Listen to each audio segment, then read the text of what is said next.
Thank you for tuning into the Pictures of Lily podcast. I'm your host, Lily Moayeri. I've been a music journalist since 1992, and I interview a lot of music-related people.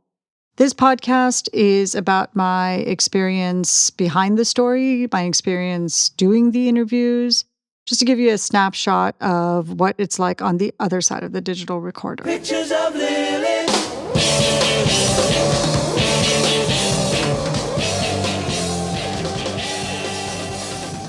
Thank you, everyone, for tuning into the Pictures of Lily podcast. This is episode 34 and the 6th episode in a row about an English dude musician.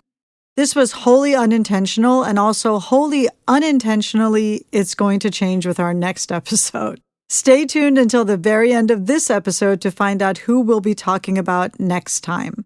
I looked up something on some sites this past week and saw some numbers that made me both surprised and very happy and keeps us motivated to continue.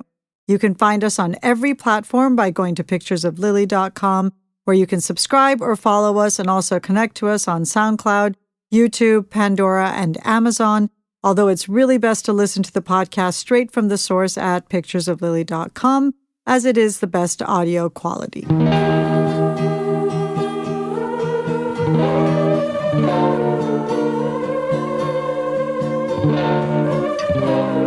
In this episode, I am going to talk about my experiences interviewing and spending time with singer-songwriter Michael Kiwanuka. Did you ever want it? Did you want it back? Oh my, tears me apart. Did you ever fight it? Here are a few snapshots of my experiences with Michael Kiwanuka over the last 10 or so years. By now, Michael has become somewhat of a familiar voice, if not a familiar name, because of his song Cold Little Heart being the theme song for the HBO series Big Little Lies.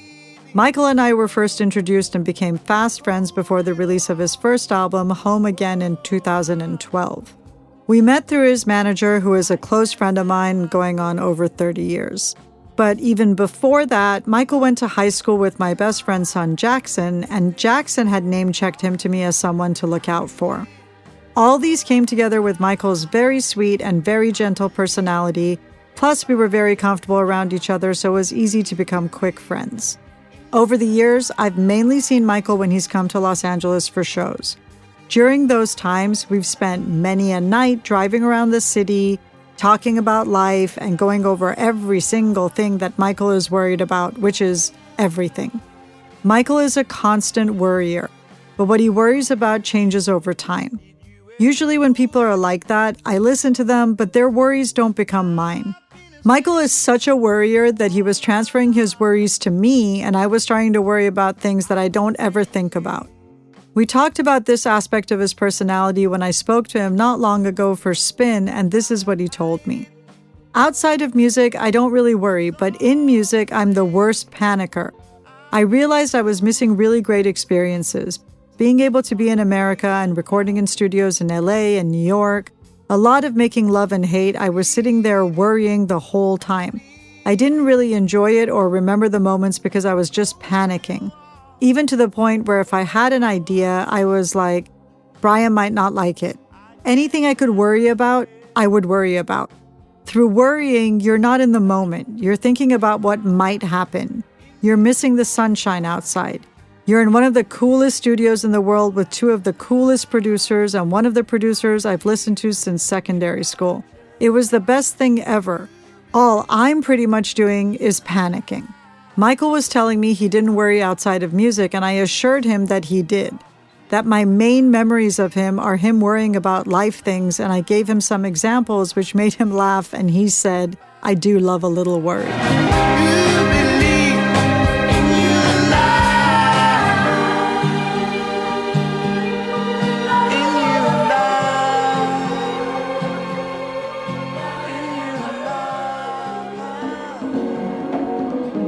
But then he made a conscious decision to stop worrying at the start of the making of Kiwanuka, for which he won the Mercury Prize last year and was nominated for Best Rock Album at the Grammys this year. This is what he told me. I decided I'm going to accept what I do rather than get embarrassed by it or be shy and have this inferiority complex, this imposter syndrome. The Brian Michael was referring to earlier as Brian Burton, or Danger Mouse as he's better known, a very well-respected producer. Michael and Danger Mouse, along with a British producer called Inflo, have been working together since Michael's second album, the one he was talking about called Love and Hate. Love and Hate is a huge step forward from Home Again, and I felt that Brian really pulled Michael out of this safe space that Michael had constructed for himself all of his years growing up in London as a Black person of African descent. I always felt that Michael was trying to neutralize himself, and I did ask him about it in this most recent interview, and this is what he told me about growing up in Muswell Hill, an affluent neighborhood of London where he didn't see a lot of people like himself. I suppressed who I am, my being African, my being Black. In school, I'd be embarrassed for people to come to the flat because I was in Muswell Hill, so there weren't really that many African households. It's so silly because it's things that are the best things ever in life, but I just wanted to fit in. Fish fingers and pasta would be more normal than beautiful Ugandan food, some chicken and brown nut sauce. Everything was just so, let's be English. I love football, and Mom used to get me these football shirts. Instead of their favorite players, people would put their own names. Because I supported England, I was like, Kiwanuka, that wouldn't be a normal player that would play for England. What would be my football name playing for England? In my head, it was like, it would be K. Samuel, because my middle name is Samuel. Everything I would do without knowing would be pure suppression. I don't fit in, and I hated it. I got very sad when Michael was telling me these things because that's so many years of his life spent trying to become something he could never be. Even as recently as when he was recording Love and Hate, he told me he asked Danger Mouse and Inflo if he was a white guy and looked like Kurt Cobain, do they think he would sell more records? What makes you blind? I hope to find who I believe in. Get back in line, I can't deny myself. Show me the feeling. Don't hesitate. Time heals the pain.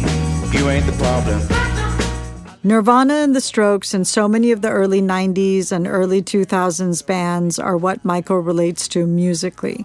He told me that it was annoying because he should be liking Usher, but he didn't, and it was these other artists that were exciting to him. He said, I thought, well, how will I be able to get there like The Strokes or Nirvana or whoever looking like me? It would worry me. And that's where the subtle oppression hits you because it's just not true. People don't look at music like that. You think it's about that. As I've grown up, I've realized that being an artist, that's the whole point, is that you are something that doesn't work, shouldn't fit, and that's what makes it exciting. You just start a new thing, and then everyone wants to have a scruffy afro because you're doing something unique and you're being yourself, that it becomes something interesting. But I thought it was all about the aesthetic. It took me a while to work that out. I've been low, I've been high. I've been sold all my life. I'm a black man in a white world. I'm a black man in a white world. I'm a black man in a white world. I'm a black man in a white. I'm in love. The racial unrest of the last year brought all this stuff up for Michael again. This is what he said. Everything I would do without realizing would be pure suppression. When the unrest started and everyone started to speak out, those feelings came back. It took a toll on me. I was angry because I couldn't believe that's what I used to do, running as far as I could from being Ugandan and Black and having this amazing heritage. I couldn't believe how I used to portray myself. Part of me was guilty, part of me was angry, and part of me thought that's how society is. I'm a black man in a white world. I'm a black man in a white world. I'm a black man in a white world. I'm a black man in a white world. I'm a black man in a white world. I'm a black man in a white world. Michael didn't win the Grammy for Best Rock Album. Ironically, he lost to The Strokes, one of the very bands that got him excited about music to begin with. Lauren says the fourth album is always the best one. I told Michael that after I heard Love and Hate, I felt sorry for him because I thought he would never ever be able to make an album that great again. And then he made Kiwanuka, which is equally as great and shows even more growth as an artist and as a lyricist who is speaking their truth.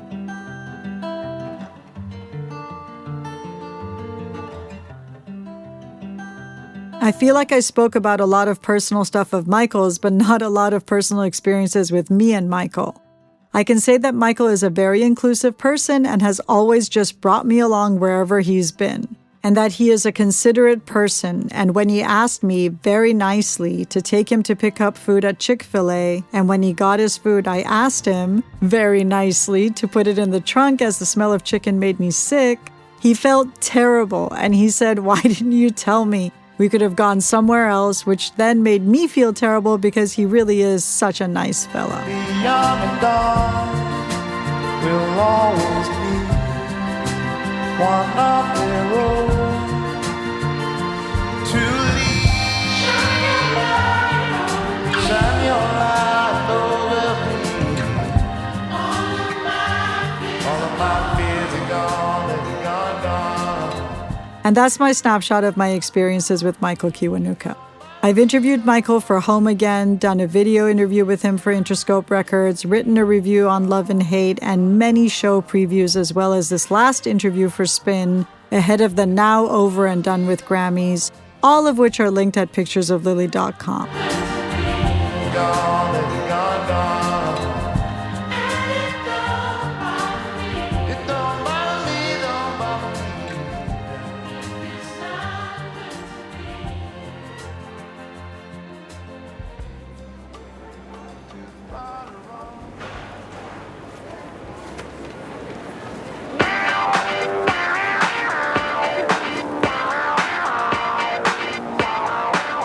In the next episode, I will be talking about my experiences, and I have quite a few, with the now defunct Daft Punk from 1997 until 2017, which was the last time I saw either of them in person. That's 20 solid years of good stuff.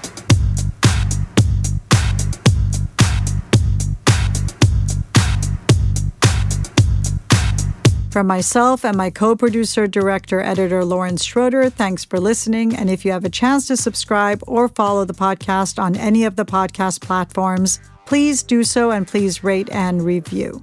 You can connect to us on picturesoflily.com, and from there you can choose your preferred podcast platform, or SoundCloud, or YouTube, or Pandora, or Amazon.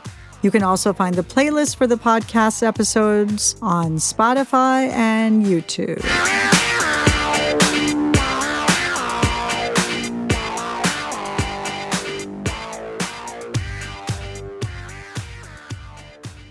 Thanks for listening. Pictures of Lily.